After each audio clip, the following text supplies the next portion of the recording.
Hi there, I'm Stan Baker, one of the hosts of Circle Forum, along with Shelley Steele and Steve Young. Our guest this week is Laurie Bachewich, principal of Erickson Elementary and Erickson Collegiate in, you guessed it, Erickson, Manitoba. With Laurie, we talk about the importance of humility and relationship building for new principals.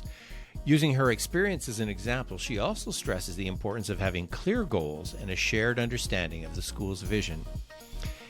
This episode is brought to you by the word observe, which means to watch over, keep, or preserve. In science, observing is a systematic process to gather data, to measure and record phenomena.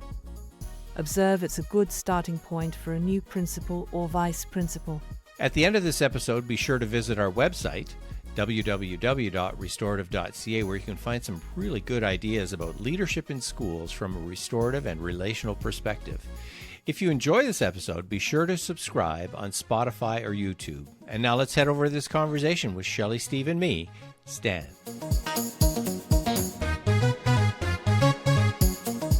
Off the top of your head, what would be, say, the top two things you would say to someone if they were going to go into the principalship or vice principalship? Number one, observe and get to know your people first and foremost. So don't go in thinking that you're going to make a huge difference right away, or that you're going to make big changes, or that you need to make big changes. That doesn't need to be one of your priorities. You need to really observe and get to know the people that you are working alongside. Then I think the second thing that I find to be the most important is humility. I never started my career path being a teacher, let alone a principal. That was not my first choice. And so when my life took me in this direction, I always remember the stories from my own grandmother that it was so important for me. You just remain humble and do things with humility. And it's okay to make a mistake. It's okay to admit that you've faltered and made a mistake. Your staff and the people you work with and your students need to see that you're vulnerable and that you will make mistakes. And then what's most important is that they see how you pick yourself up and move forward from those mistakes, because they're going to happen. And then with that humility, you're also learning all the time. So if you don't know, you ask somebody who does, and you find out more, and you research more, and you look for more. It's interesting you mentioned mistakes. Is there a mistake that you can think of maybe from earlier in your career that really changed your practice? I've made a lot of mistakes. I started my career as a teaching principal. I was 25. One of the biggest, I don't know if it was a mistake or if it was more of a perception maybe that I had, was that leadership didn't need to have things like all these goals and SMART goals and strategic plans and visions and all these things. That was a really wrong perception that I had early in my career. Everything that we do now is based on visions, goals, missions, norms, things that we can always go as a third reference to say, this is how we've agreed to work together. It really is a guiding. It keeps our work aligned, as you said, but it guides us, right? If we get this great idea, or we've heard about this new topic or this speaker. And I had a superintendent that used to do that with us, and he would say, okay, but where does that fit into our goals? And it's a chore, but it did keep us. Otherwise, you can be all over the place. And we already feel that in education, that there's so many things thrown at us. It's also been when there's been really hard conversations that I've had to have around really difficult topics like race, stereotypes, community beliefs and values. Those are very difficult conversations to have, and having set those beliefs and those values as well as your norms as a team gives you a reference point like a North Star to say, okay, I understand, I'm trying to understand where you're coming from, but let's look at this. This is where we agreed we would be. This is how we would work together. And so this is what we need to focus on. And it takes away the conflict and moves you towards working together. And the other shift that I would say is the use of data. I have what I always say, I have a love-hate relationship with data, because I find it so difficult sometimes to collect authentic data that I can use. And then I have to go through it and I have to figure out, do all the things. I don't have people to do that for me. I really avoided it, and now I depend on it. I want to see it. Because data also is a really objective third point to have conversations with your colleagues about. When you talked about conflicts and difficult conversations, can you illustrate how you would have approached, or how you did approach, a conversation about race, for example, with a parent, a student, or a teacher? I'm always having conversations about stereotypes, microaggressions, racism, because it always seems to come up, especially in areas of conflict. And one of the first things I always try to do, even when I'm super frustrated and in a really terrible headspace of, where did that come from? Where did that accusation come from? Is to take a step back. And I always ask the question, what is it that I need to learn from this? What questions do I need to ask, and get super curious, right? And look for ways of understanding where that parent, that student, or that teacher might be coming from.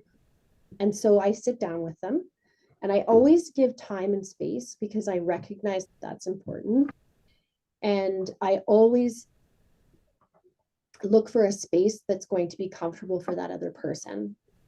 I recognize the power and privilege that I have as a principal. I think if you start from a place of curiosity and having questions, you can't really go wrong. The other thing is, it's usually because they love their child. And so you have common ground with that person, because you also love that child. You also care about what happens with that child.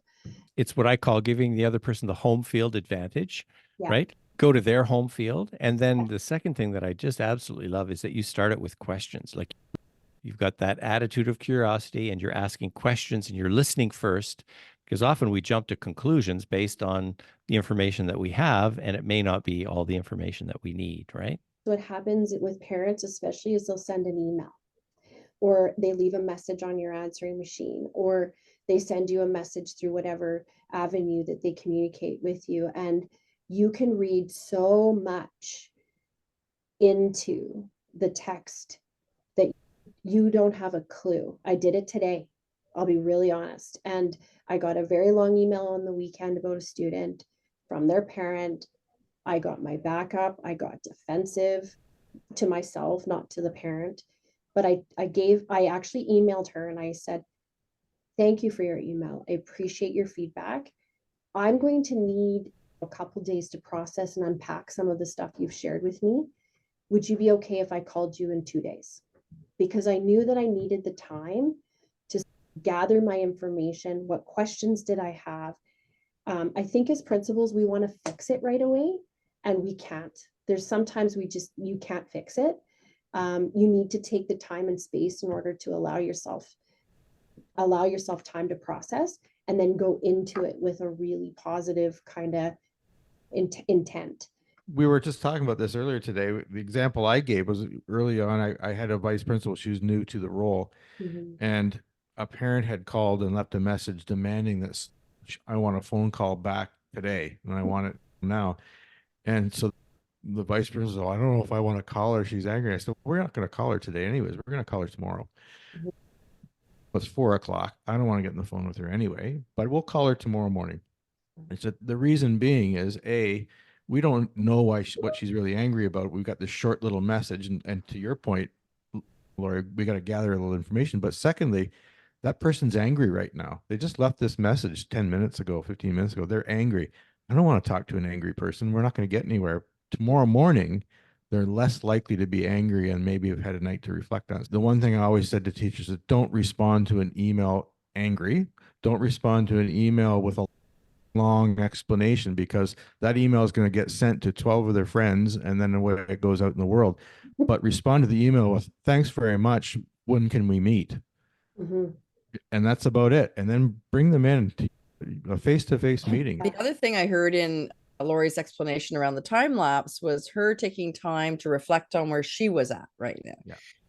And so some breathing space to go, oh, I don't like the way I'm feeling right now. What's that about? Because then you're going to respond in a very different way as well. So that was a key piece. Time for you as well. I've done lots of work around Indigenous perspectives and looking at it, ways in which their culture and perspectives can be woven into the work we do every day. And the most important thing that I can say when doing any work, not just that work, but any work, is self-reflection. And that's another piece that I'm always looking for when I'm interviewing teachers is, do I have somebody who can participate in reflective practice? Now, when you deal with the community, it's a traumatized community, intergenerational trauma. And I don't know how the staff, what your staff is, but most staff in most schools that I've been a part of or that I've seen are mostly white Euro-Canadians. And you're dealing with an Indigenous community that's been traumatized. How do you help your staff to deal with that trauma in your community? I think it's everyday work. We participate in a lot of professional development around trauma-informed practice, around Indigenous perspectives, treaty knowledge. The other thing that we do that we are blessed with in our schools is that we have a number of families and elders and knowledge keepers who are willing to come and work with us, even just to drop in and have a cup of coffee with me. And I always try really hard when they pop in, no matter how crazy busy it is, to take and have a cup of coffee with them, sit down and say, and it could be 10 minutes. But that's ongoing work. And then every staff meeting, every consult meeting around our children, it's woven. I'm intentionally, as a principal, trying to weave that kind of conversation, knowledge, dialogue into the work that we do. And when we work with children, we're always looking at the whole child, not just parts. What do you think that child brought in with them today? Or did you ask them how their evening was? And so on, right? And just to offer different perspectives and ways of thinking. And I'm constantly doing that. And what's happened, now what they say to me is, you know what? We have this situation and we need to discuss this with you, but I know what you're going to say. You're just going to ask us a bunch of questions. So give me a little bit of time. I'm going to predict your questions and I'm going to come back. And usually 9 times out of 10, they've answered their own questions and they've solved their own problem because they know that I'm just going to send it back to them. That's Reflection awesome. sheets for staff instead of just awesome. the kids. Yeah. So I feel like we've evolved as a staff. They know that's my approach and they know that's what I'm going to do. The high school hasn't figured that out quite yet, but they will. And I try to do things in a very subtle, gentle way with staff. We've put together a graphic where students can fill in, either with pictures or words, answers to questions like, so what happened? What were you thinking at the time? What have you thought about since? Who's been affected by this? What do you think you need to do to fix this? And what it does is it just slows the process down a little bit, gives the child a chance to think and reflect. And then you can go over those questions with them afterwards. And the thought was, hey, maybe we should have these for the teachers too. I'm working through Elena Aguilar's recent book on resilience and teacher resiliency. And it comes with a book as well as a workbook.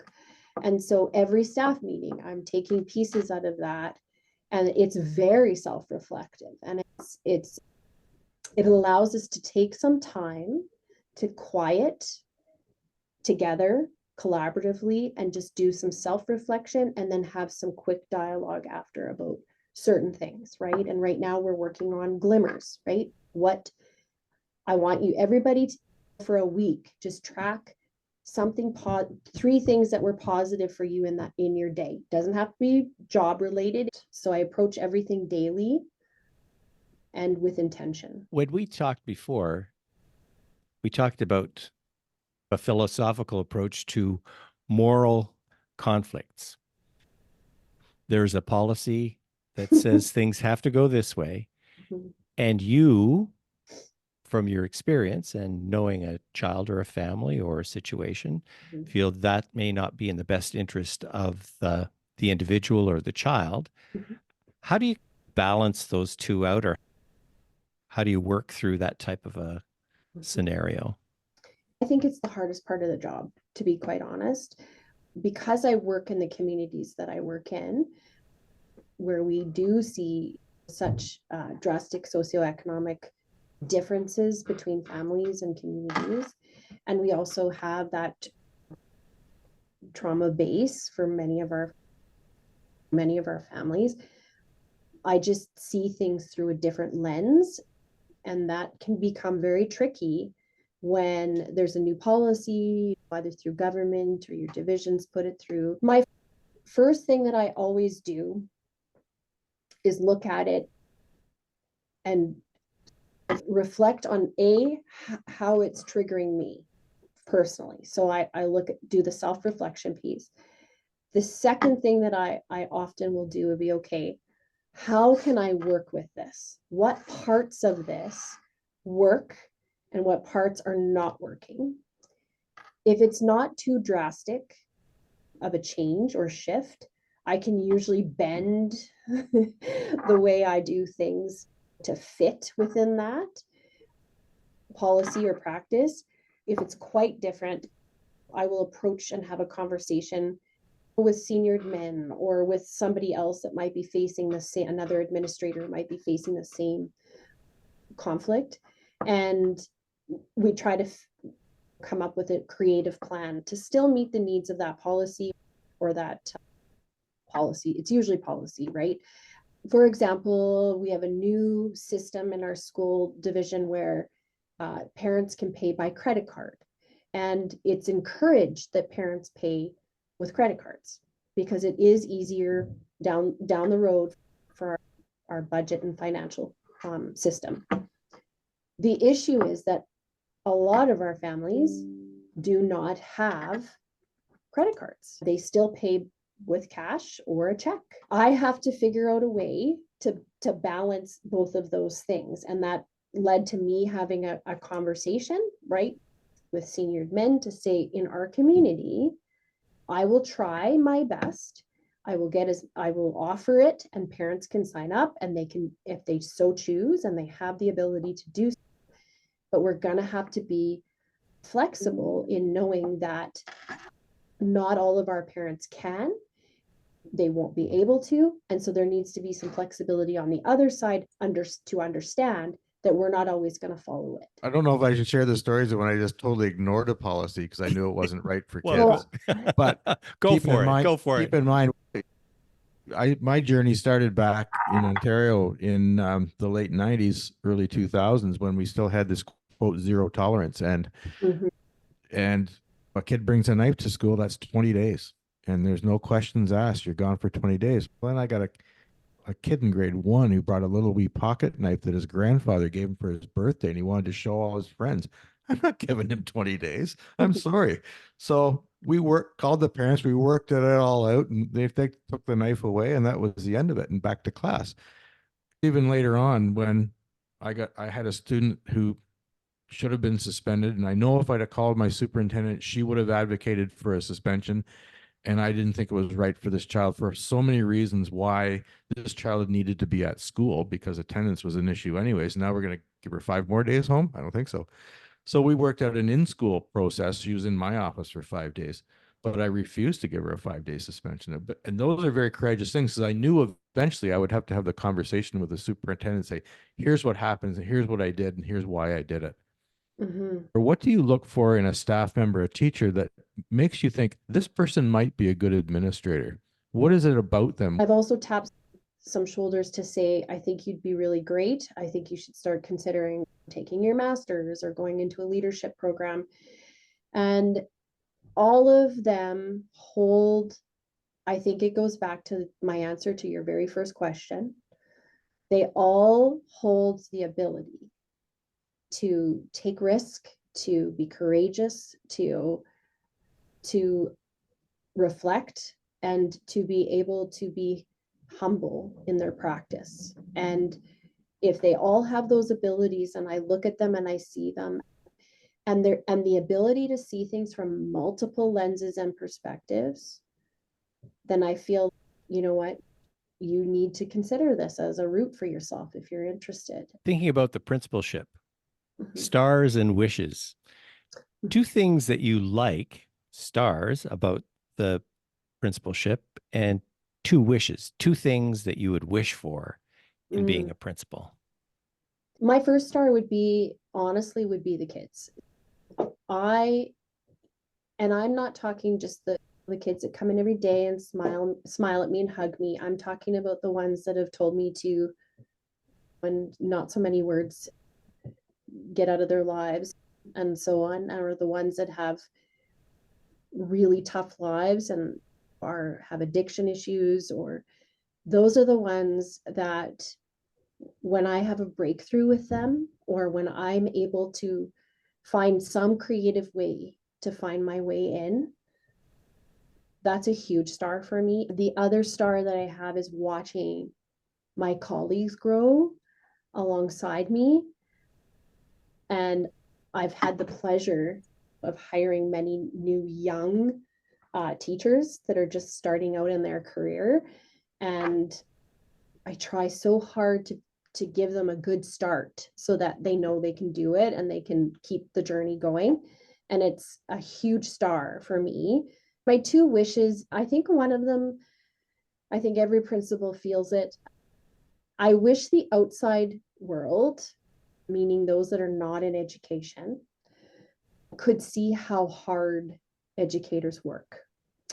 I wish they could really understand the effort, the love, the passion that many of us are putting into our careers, that it's not just you get the summer off and you get time off at Christmas, whatever, but it's not just a job for many of us, it's really a calling.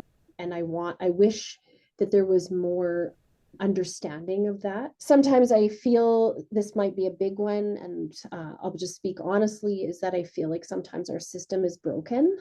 We're trying to fit the new ways of living for many of our students into an old way of running education, an old system. And I wish someday that we could take it apart and rebuild it and really look at how things have changed and what we can do differently to broaden the opportunities for our students. Steve, do you have any third last words? Third last words? I just want to thank you, Laurie. I appreciate your outlook on a lot of the issues and your approaches. The first thing you said was your number one of your top two: observe and get to know your people. Laurie, you get the second last word. Oh, first, I appreciate that anybody even reached out to want to ask me my opinion on these things. I feel very privileged to have shared anything. And lastly, I'll just say, have grace with yourself and be patient.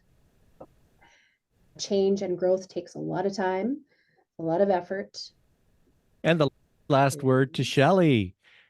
And what I heard different than what we often hear for your advice for new administrators is you really spoke to what we often talk about as the soft skills, right? When the use of reflection and intentional and reflective practice is what you use those phrases. And I don't think that intentional practice gets taught, but I don't know that reflective practice gets taught, right? And that you're mentoring people to do that is amazing. So they're going to come up through the system doing that as well. So thank you very much. I've enjoyed meeting all of you, and I appreciate all that you do as well. And if there's ever an opportunity I get to learn from you again or be part of that, I would love to. Yeah. Awesome. Awesome. Thank you.